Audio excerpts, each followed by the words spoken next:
So every 2 years, as you may know, at the end of the legislative session, we release our State House to Prison Pipeline Report. We lovingly refer to the report as our pipeline report. And each of these reports highlights the unfortunate prevalence in Ohio of legislation introduced and passed by members of both parties that would create new crimes, enhance existing sentences or penalties, expand current criminal laws to include new situations or actors, or increase time limits to prosecute folks for different offenses.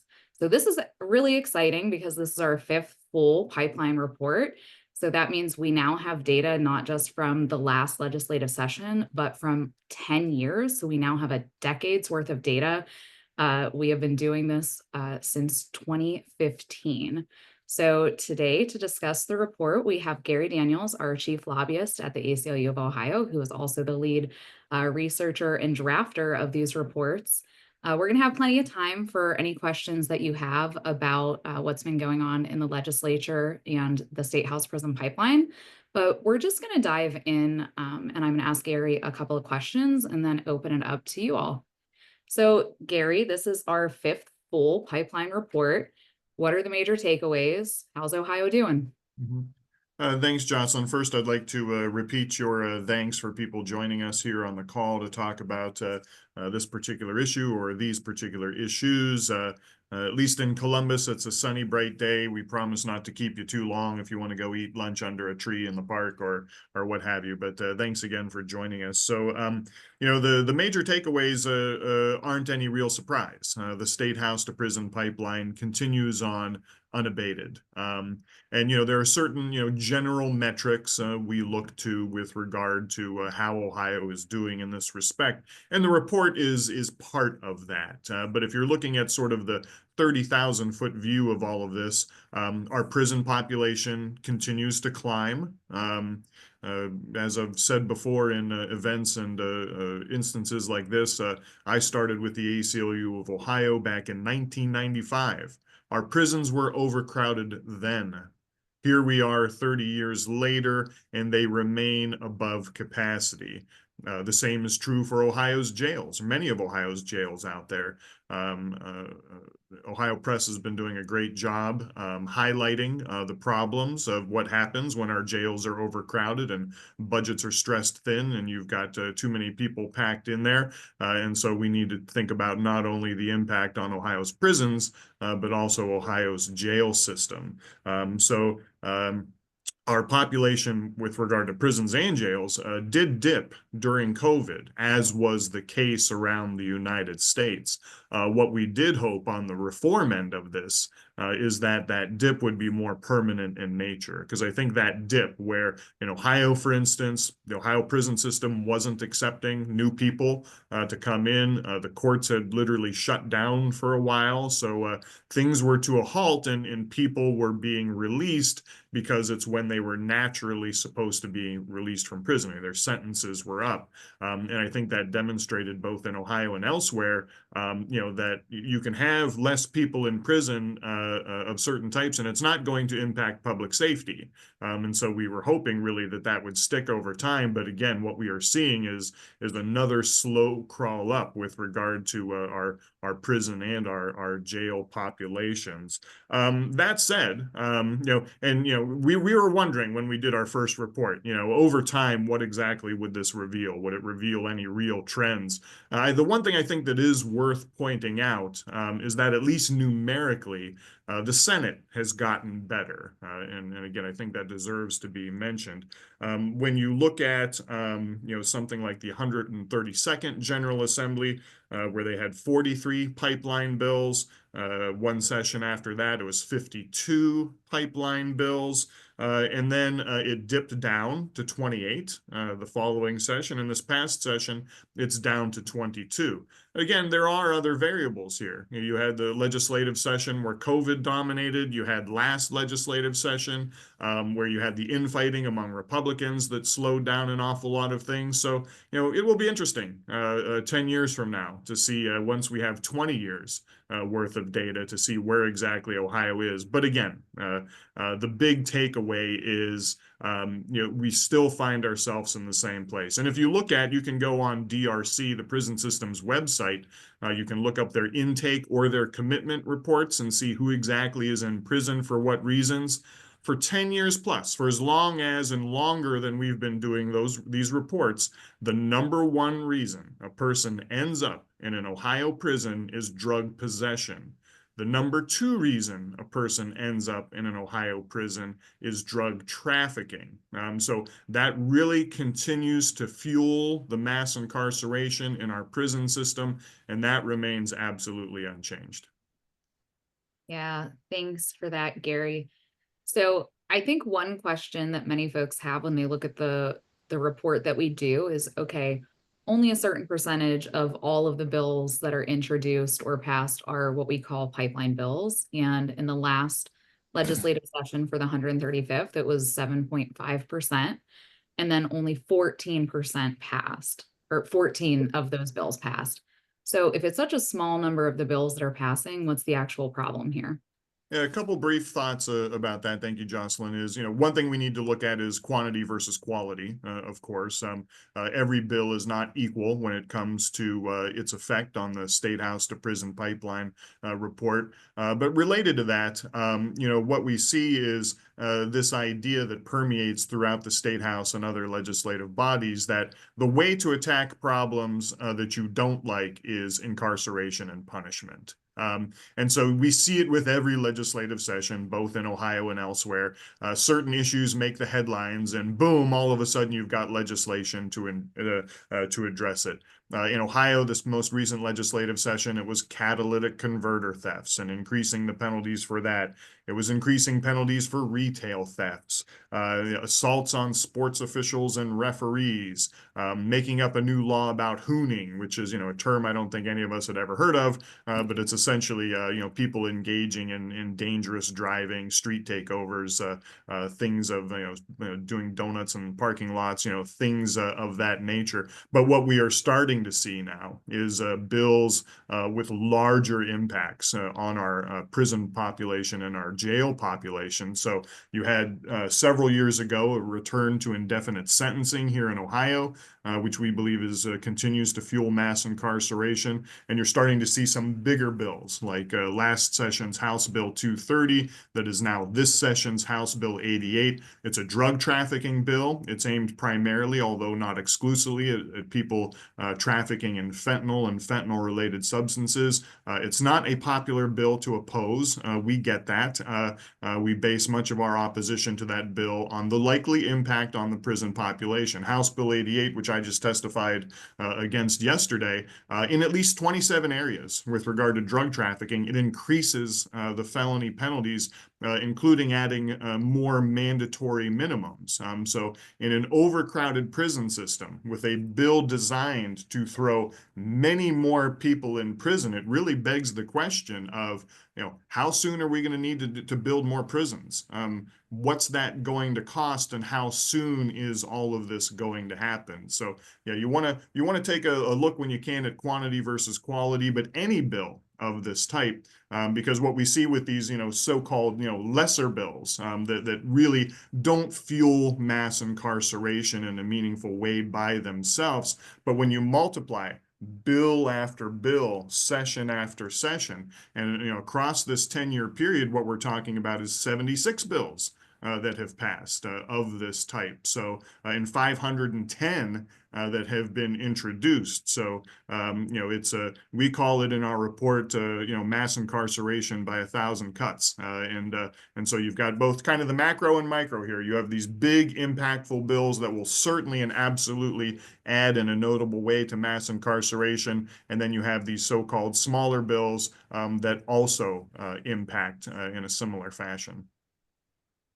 Thanks for that, Gary, and thanks for listing a couple of bills from last session that are reappearing this session, because there often is that revolving door of bills that don't pass in one GA and then they keep coming back. We call them the zombie bills.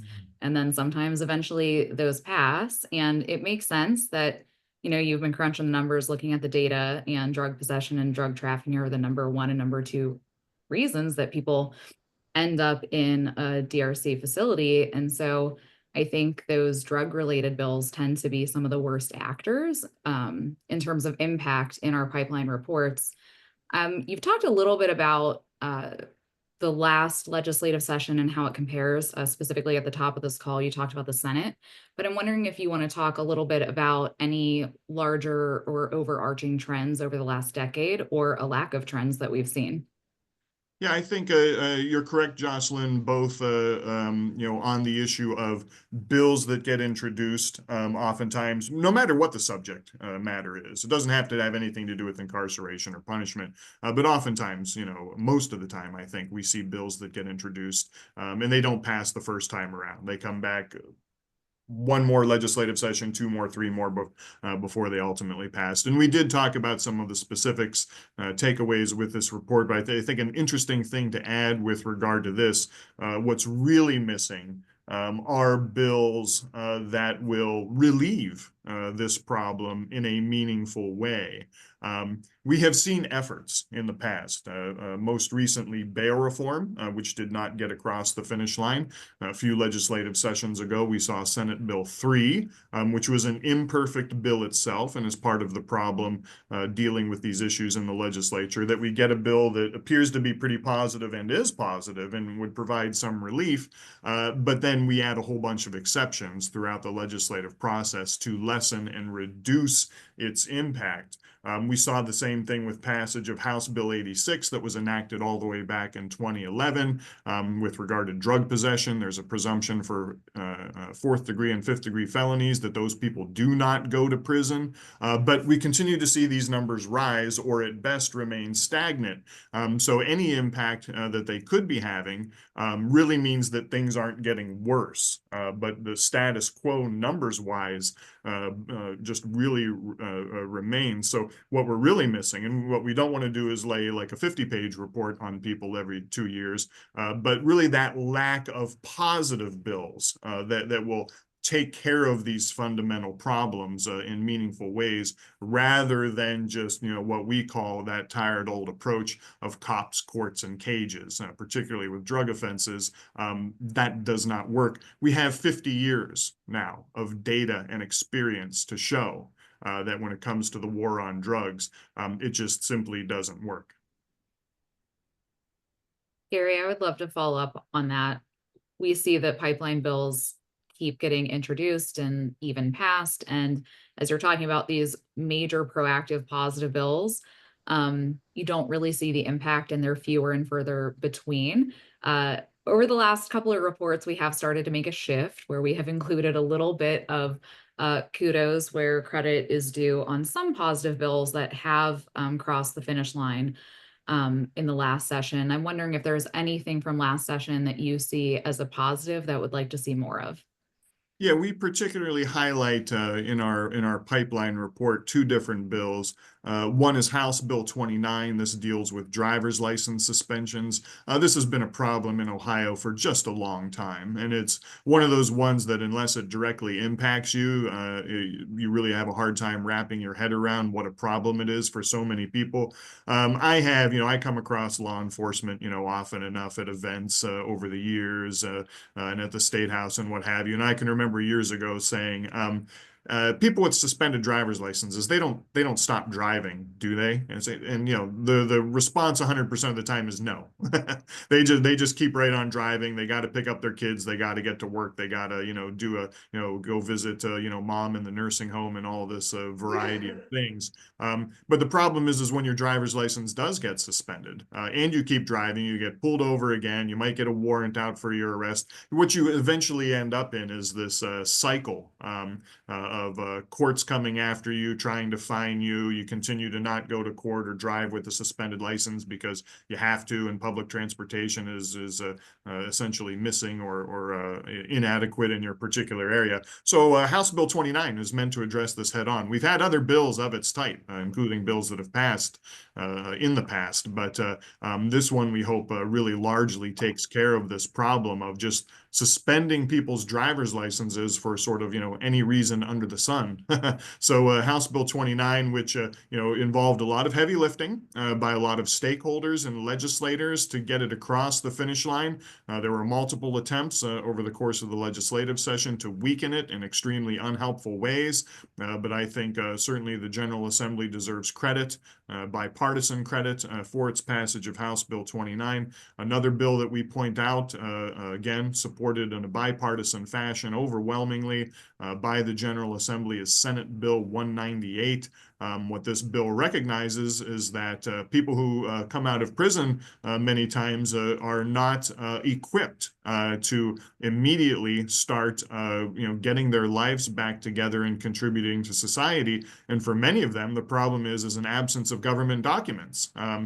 They don't have their driver's license, or their driver's license is suspended. They don't have their birth certificate. They don't have their social security card, things like this. So what this has meant is while people are in prison, it's meant to help facilitate them as they re-enter society, so that they are best positioned to not essentially end up back in the criminal legal system or in jail or in prison. Now, that said, again, we're extremely grateful for these efforts, and we know how much hard work went into them. But the fundamental problem with them, if it can be said as a problem, is it addresses and continues to address the back end of this problem. What are we doing with people already in prison, in jail, in the criminal legal system, instead of looking at and making those efforts and turning that focus to, can we keep them from getting there in the first place, rather than dumping all of our energy and time into what do we do with them as they're exiting? And that's where there is and remains a real blind spot over at the State House.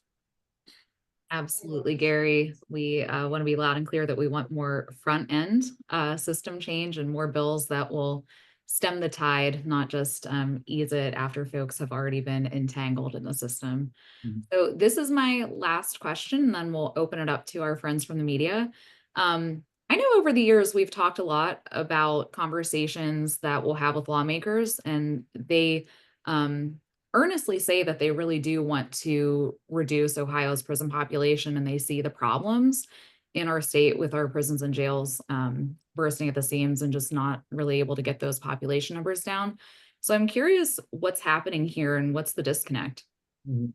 Yeah, there remains an oftentimes huge disconnect between what politicians and legislators say they want to see happen, and then what they do or don't do to actually make that happen. And right now, it's a fairly unpopular time to talk about drug sentencing reform, because of the prevalence and serious impact of things like fentanyl and fentanyl-related substances. The legislators are absolutely right and correct to be concerned about and searching for solutions and a way out of this. But the problem remains that when it comes to these quote unquote smaller bills, legislators don't see the bills they introduce as really contributing to the problem. They don't really, Ohio's prisons are not going to be packed if we pass a bill to enhance penalties for assault against sports officials. And they don't see sort of that, mass incarceration by 1,000 cuts kind of thing that we oftentimes like to point out. Term limits are certainly a factor here. Many legislators, enter office, and then within several years they're back out of office. During that time, at least some of these legislators do get a real feel for mass incarceration and its impacts. They learn this over time. They see it in action in their committees, and the committees perhaps they chair, the votes they take. And sometimes you get people who are well positioned to make an impact and really start fundamentally getting this issue, and then they're right back out of office. So despite what anybody might think about the wisdom or non-wisdom of term limits, that impact is certainly there. And again, these are politicians. Is it do you want to be seen as tackling fentanyl related problems head on, versus, how many votes are you going to win talking about mass incarceration in the prison population and things of that nature. So I think people tend to think very politically about these types of things. And, with many things, again, you'll see something pop up in the press, a particularly noteworthy story or event, a crime, an event that's over time, like the stealing of catalytic converters, or an assault or a murder against a particular person, and the legislators rush to introduce a bill or multiple bills, oftentimes as a way to try to attack that, again, without thinking about the message this sends, the overall impact, and how this day after day, legislative session after legislative session, the kind of effect that all of this has. And again, if you use those metrics of overall prison population, overall jail population, what we're just not seeing is anything budging meaningfully, even with these so-called quote unquote reform efforts and bills that have passed. We have been both supportive of those in the past, but then also constantly pointing out that they don't go far enough. And that our fear is that in a couple years, 3 years, 5 years down the line, the numbers are going to bear this out. This isn't wide enough. We're not casting a wide enough net. And 5 years from now, we're going to be looking at problems with our prisons and jails, and they're going to be just the same as they were, even if those reform efforts passed. And unfortunately, that's exactly what we've been seeing. Thanks so much, Gary. We would love to open it up now to anyone from the media that has any additional follow-up questions. You should be able to unmute yourselves and verbally ask your question. If for whatever reason you can't, you can feel free to drop it in the chat and I can read it aloud to Gary. But it would be helpful if you could just say your name and the media outlet that you're with.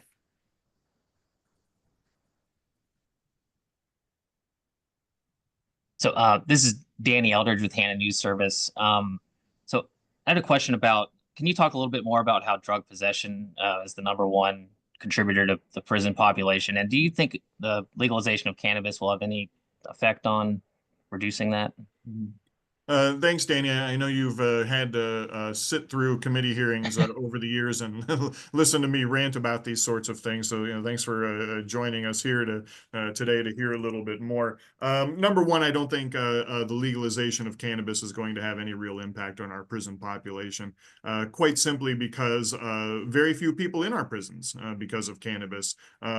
Back in the 1970s, we decriminalized cannabis to, up to, for instance, 100 grams of possession was a minor misdemeanor. As a ticket, no chance of incarceration. Although you did have individual cities that would make it like a 5th degree misdemeanor, and so you did have some isolated pockets that have improved over time of in some instances people going away to jail for a short amount of time. So certainly legalization of cannabis improves things within the criminal legal system in a whole variety of ways, and we supported that, and that was a very welcome change here in Ohio. But when you're talking about the prison population, I think anybody that's still in prison or will be going to prison for cannabis related offenses, you're talking about high volume traffickers. And the passage of issue 2 really doesn't fundamentally change that sort of thing. And I forget now the other part of your question, Danny. So yeah, the main part was just, can you explain how drug possession is the #1 reason people are being incarcerated? Is it just because they get in trouble for other things and then they get caught with drugs, or how does that work? Yeah, well, one of the things that can't be, and thanks for reminding me there, Danny, but the one thing that Ohio has yet to get a handle on with regard to this is people that go back to prison because they commit a new offense.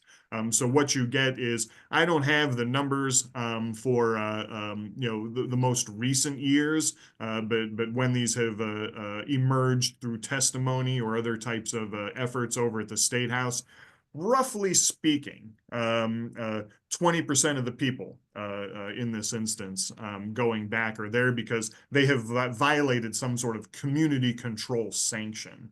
So they got out of prison, but they committed another crime, or they repeatedly passed dirty urine, with their probation officer or their parole officer. So that's kind of a backdoor way that fuels mass incarceration. It's not the people initially, although it certainly is, initially going to prison, but also those people that come back to prison because of a violation of community control sanctions. I don't know what that current percentage of those people are.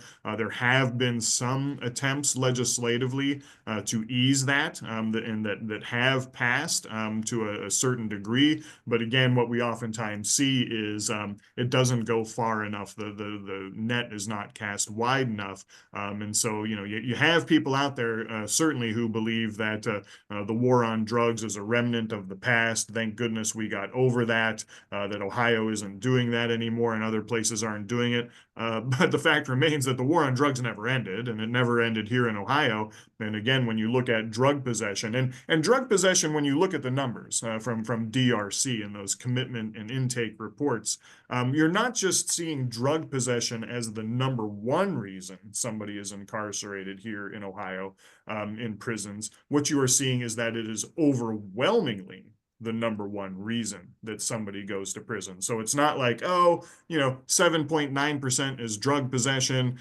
drug trafficking is 7.5, some other crime is 7.2, that kind of thing. You're seeing drug possession in the double digits. And it's been a little while since I've looked at those numbers, but drug possession being the only offense that's in double digits as a percentage of our prison population. So, again, these problems remain, I think, in particular, with regard to the war on drugs, that should be and should remain the number one target for reformers. Thanks so much for that question. And thanks, Gary, for that response. We do have a question from Laura Bischoff in the chat. The question is, given the voter-approved constitutional amendment, is bail reform dead in Ohio? And Gary, if you'll allow me, I have two thoughts of this and then would like you to expound on them. So this is testing memory lane, but this was Ohio's issue 1 in 2022, which was a legislative derived ballot issue. And it's an interesting one because I think the premise of the ballot issue itself is one that we disagree with at the ACLU. Bail should really be seen as the method of release, and bail does not necessarily equal money. It shouldn't be synonymous with money, and the ballot question really was synonymous with money. It required the consideration of a variety of factors, including, and first and foremost, public safety, when setting not just bail, but the amount of bail. Directly to your question, is bail reform dead in Ohio? From a policy standpoint, it doesn't have to be. There are still a lot of things that could be done. I think my opinion on this is that there is little appetite in the Ohio legislature right now to do what we would call sweeping capital R reform. I think what we saw last legislative session with some of these great bills like SB 198 and House Bill 29, they are good, positive bills that do very good things, and we're very appreciative of those, but they're not capital R reform. It's not huge sweeping change. Is it going to impact thousands and thousands of lives? Yes, but is it what we at the ACLU of Ohio would consider the big change, like something like bail reform? No. And I think that lack of desire for big change from last session has carried over into this current session. I think we're more likely this session to see smaller bites of the apple than anything much larger, but one day down the road, maybe. Does the constitutional amendment mean that policy-wise we can't do anything? Absolutely not. Gary, what would you like to add to that? Yeah, not much to add there, Jocelyn. I mean, certainly individual, counties and cities can be doing things themselves. They don't need direction from the General Assembly, although that would be desirable so that we would have something statewide that would help relieve this sort of thing. And when we do see data over the years, particularly with our bigger jails in Ohio, what that reveals is you have over half the people at any given time in a local jail are there because they are otherwise free to go from jail, but they can't get out because they don't have the money to pay to get out. And we think that is fundamentally unfair. We think it's fundamentally unconstitutional. And it's a very real problem. You have jails now over the past several years. You have counties and cities that have been lining up quite literally at the State House to get new and additional funding to both build new jails and to renovate existing jails. And the legislature and Governor DeWine have made that at least a little bit easier for them in a variety of different respects.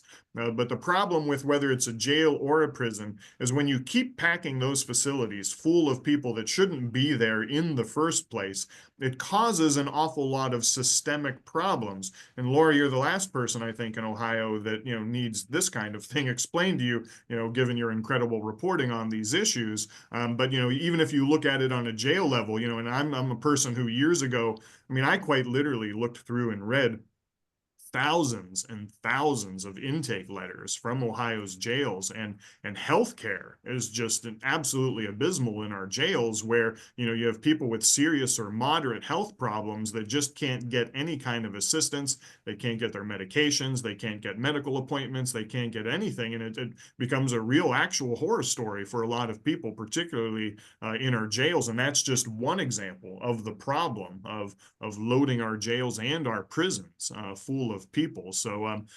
again, places don't need necessarily the direction of the General Assembly and statewide application. They can be doing this right now on their own. Thank you, Gary. We have another question that has come in through the chat from Dustin Ensinger. What impact has Senate Bill 288 from the 134th had on the Statehouse-to-Prison pipeline? Yeah, Dustin, I think that remains to be seen. I think in the grand scheme of things in the legislative and policy world, SB 288 is still somewhat new, if that's a way to put it. That was a bill, for those who don't know, that was what, oftentimes those of us who deal with the State House call a Christmas tree bill. Had an awful lot of stuff added to it over time and was passed during lame duck. Had a lot of different aspects with regard to improving the criminal legal system, expanding sealing and expungement, doing a wide variety of other things, alternatives to the ways we currently do things. Awful lot of heavy lifting to get that particular one across the finish line. But because it passed at the very end of lame duck last session, you're talking about that effectively, it's been in place for less than 2 years at this point. And I suspect over time, what's going to happen to that is it's going to meaningfully improve individual lives over time. There's no question about it. SB 288 was very welcome in that regard. But systemically, overall, I think we will probably see what's happened with other reform efforts of its type over the years, in that it helps keep things maybe at bay. But what we don't see then is like a corresponding drop in people going to prison and jail. For certain individuals, absolutely, but when you look at it systemically, again, it's addressing the back end of these problems. It's going to help people, but as long as we keep doing things, on the other side of this, introducing and passing pipeline bills, it becomes sort of like a policy seesaw. We help over here, we don't help over here, we harm things over here, and it's just a question of is the seesaw, which way is it directed? More people going to prison and jail, less people going to prison and jail, or is it kind of meet in the middle kind of thing? And using again House Bill 86 from almost 15 years ago at this point, it's improved things for certain people, no doubt about it. But when you look at those overall numbers, they remain fundamentally the same. Yeah, thank you for that question, Dustin, and thank you, Gary, for responding. I have a couple thoughts on 288 too. It was an interesting piece of legislation because, as Gary said, it was like an omnibus Christmas tree type bill. There's a lot of stuff in it. I would argue that a majority of the stuff in it is related to process reentry and kind of the back end, like Gary talked about earlier in our discussion today. There are definitely some changes that were made to sentencing and sentencing enhancements, especially related to drug offenses, and even, you know, possession of different paraphernalia, things like that, that were lowered. It also expanded individuals' opportunity to earn for earned credit for early release. So there certainly are things in 288 that can eventually have an impact on the prison population. But again, I would argue while it was a great criminal justice omnibus bill, was it a sweeping criminal justice capital R reform bill? Probably not. Mhm. Yeah, and it really does. Thanks for that, Jocelyn. And it really does demonstrate the struggles with this issue overall. You know, the amount of meetings there were, the amount of debates, the amount of discussion about SB 288, what should be in it, what should not be in it, to what degree. I mean, that dominated, you know, much of a legislative session, and we're happy it did ultimately cross the finish line. But as we often see with these things, you know, they'll get weakened over time. We're grateful. Well, I think we anticipated, just because we remain somewhat skeptical about this stuff since we're immersed in it on a daily basis, we expected that SB 288 would be weakened further than it was. So it was a nice, pleasant surprise to see that SB 288, despite, you know, us always wanting bills like this to go much further than they do, it was a welcome surprise that it was not weakened further and was as strong as it was, relatively speaking, when it passed. So again, kudos to all of those responsible for making that happen. Again, that was the tail end of 2 legislative sessions ago. Yeah, absolutely. It was a huge lift from advocates and lawmakers alike. It was very bipartisan. Took a lot to get that across the finish line. And Gary, I'm with you that I think we would like to see more pleasant surprises this session and in future sessions. Mhm. So I know that folks likely have to run for other calls. So we do have a few more minutes if anyone else has any last questions. So I have another question if no one else wants to go. Danny Eldridge, Hannah News Service. Can you talk a little bit about kinds of, I know you talked about House Bill 88, but can you talk a little bit about some other bills you're seeing this session? And I don't know, with Senate President McCauley and Speaker Huffman in charge, do you anticipate fewer of these prison to pipeline bills or more or same amount? Let's talk about that.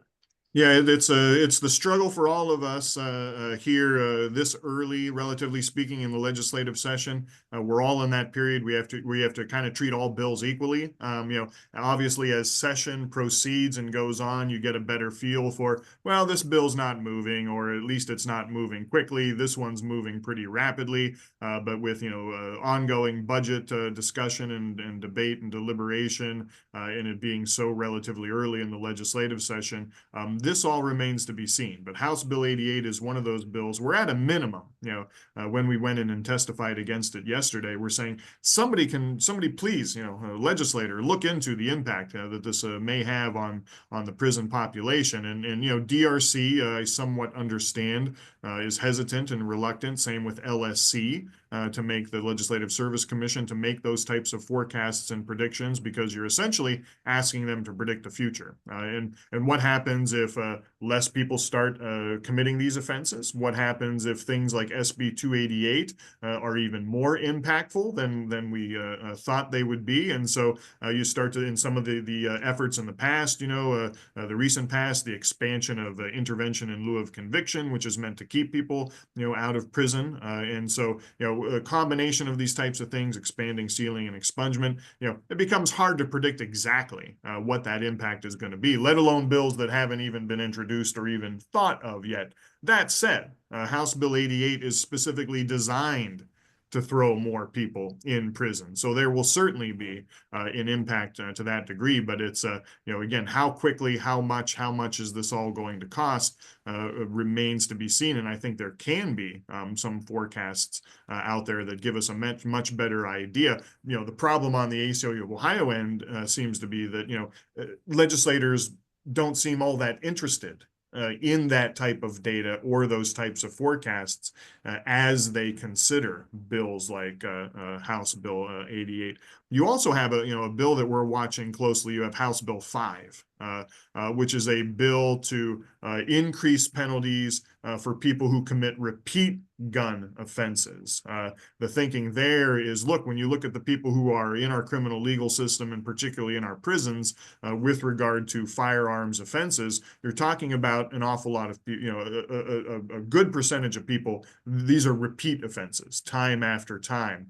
And if we punish those people, maybe we can get some relief. Now, firearms related offenses aren't something. Certainly it's increasing over time, and it adds to mass incarceration. But when you look at the numbers from DRC, not in the same way that drug trafficking is, not in the same way that drug possession is. So it's certainly things like weapons under disability, which is one of the major firearms offenses that we talk about, and certainly appears in the top 5 or the top 7. I can't remember off the top of my head, session or year after year with regard to our prison population, but is still much less than drug trafficking and drug possession. So the question with House Bill 5, same as with House Bill 88. Will this meaningfully add to our prison population, and to what degree? Again, House Bill 5 is designed to do exactly that.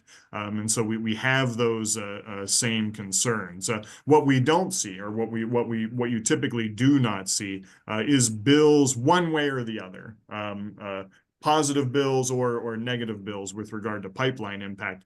One bill that's just going to have a giant impact, a really noticeable impact one way or the other. So what you really have to do is investigate things at this granular level and say, okay, if this does add 100 people or 250 people or 500 people over the next several years, what is that impact? And I always put this somewhat inartfully, and sometimes it doesn't make much sense, but one of the things we need to do, and one of our criticisms here at the ACLU of Ohio when people look at such things as prison population, as they look and they say, well, we're X number of thousands over capacity, and the impact, the financial impact on adding more people to prison is going to be, let's say it costs like $100 a day or whatever it is to incarcerate a person in an Ohio prison. That financial, if we're going to throw 100 more people in prison, times that times $100, and there's your financial impact. But that's too simplistic of a way to look at these types of impacts, because we don't really have one prison system as much as we have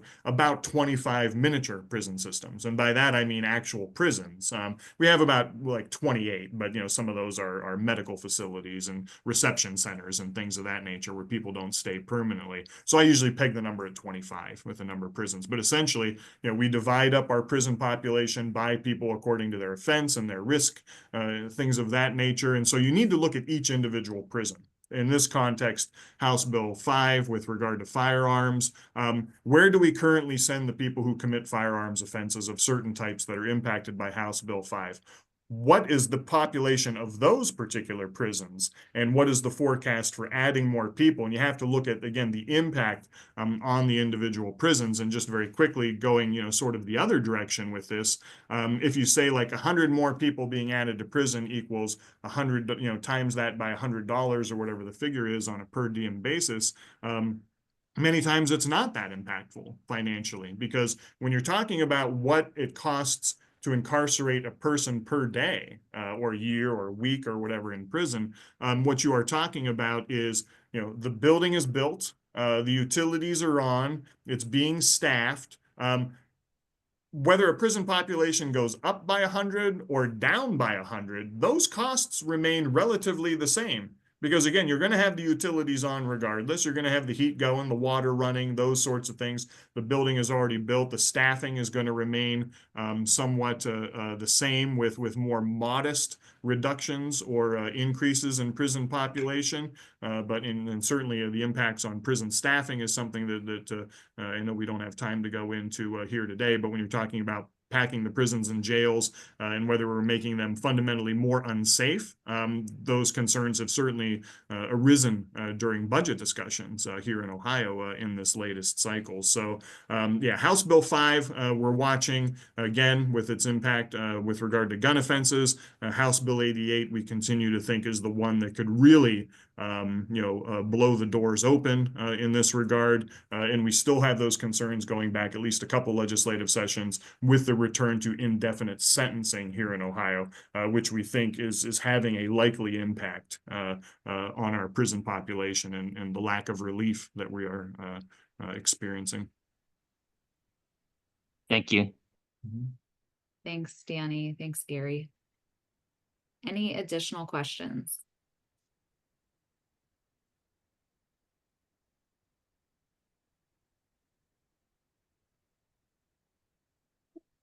Right, seeing no additional questions. I know Selena dropped in the chat the full report. I know you have that information also linked in the press release. So if you get struck with a burning question later on, you can reach back out to Selena and we'll get you the answer. But again, we really appreciate you joining us this morning to chat about our 5th full pipeline report with 10 years worth of data, and look forward to seeing the coverage.